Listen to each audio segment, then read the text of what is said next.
नमस्ते दोस्तों, आप देख रहे हैं द माइंडसेट। उम्मीद है हमारे इस चैनल को आपने सब्सक्राइब कर लिया है। अगर नहीं किया है तो अभी कर लीजिए। एक औरत जो खुद कानून की रखवाली करती थी, जो कानून की वर्दी पहनती थी, जिसे देश की सेवा करनी थी, उसी औरत को मारने की साजिश उसी के घर में उसी के पति ने रच दी। और रचते वक्त उसके चेहरे पर कोई अफसोस नहीं था, सिर्फ दिमाग में एक प्लान था, अपनी बीवी को रास्ते से हटाने का। Location Amravati, Maharashtra. Victim Asha डूल, Thayade, woman police constable. Accused Rahul Thayade, husband, a common man, but with a double life. आशा एक जिम्मेदार पुलिस कांस्टेबल थी। वो अक्सर अपने काम में डूबी रहती थी, पर उसका पति राहुल उसकी दुनिया से कट चुका था।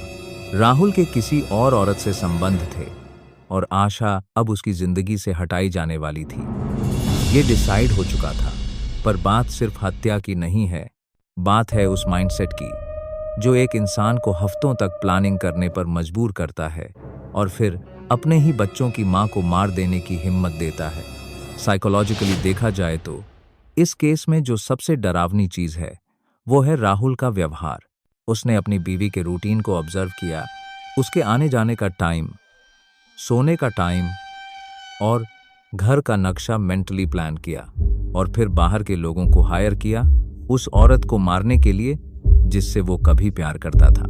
इस लेवल की प्लानिंग एक नॉर्मल इंसान के बस की बात नहीं। ये दर्शाता है complete emotional detachment, narcissistic control और एक ऐसा प्रेडेटरी माइंडसेट जो सिर्फ अपने डिजायर को पाने के लिए किसी की जान ले सकता है।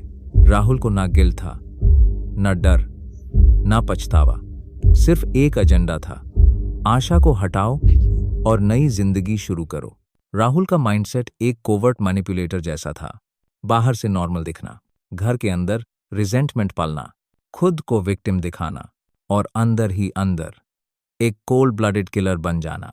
उसने अपने बच्चों के फ्यूचर के बारे में नहीं सोचा, ना सोसाइटी की रिस्पेक्ट, ना लॉ का डर, बस एक ईगो ड्रिवन डिजायर थी। अगर आशा मुझे छोड़ नहीं रही तो मैं ही उसे हमेशा के लिए हटा दूंगा। This is not frustration, this is a calculated psychopath mindset. Bharat में हर साल ऐसी हजारों हत्याएं होती हैं जहां पत्नी सिर्फ इसलिए मारी जाती है क्योंकि पति को अब वो नहीं चाहिए। लेकिन असली सवाल ये है, क्यों एक इंसान इतना इमोशनली बैंकरप्ट हो जाता है कि उसे जान लेने में कुछ महसूस ही नहीं होता? क्यों हमारे समाज में फीलिंग्स को छुपाना मर्दानगी माना जाता है और अंदर ही अंदर वो दबे हुए इमोशन एक दिन जानलेवा बन जाते हैं? इस कहानी में सब कुछ था, प्यार, धोखा, गुस्सा, ईगो, पर जो सबसे खतरनाक था वो था वो मास्क जो राहुल ने पहना हुआ था।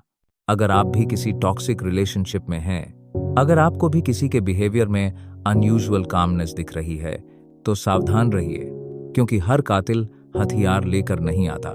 कुछ कातिल प्लानिंग लेकर आते हैं और एक चेहरे पर मुस्कान के साथ। क्या आप चाहते हैं हम ऐसे और केसेस की साइकोलॉजिकल गहराइयों में जाएं?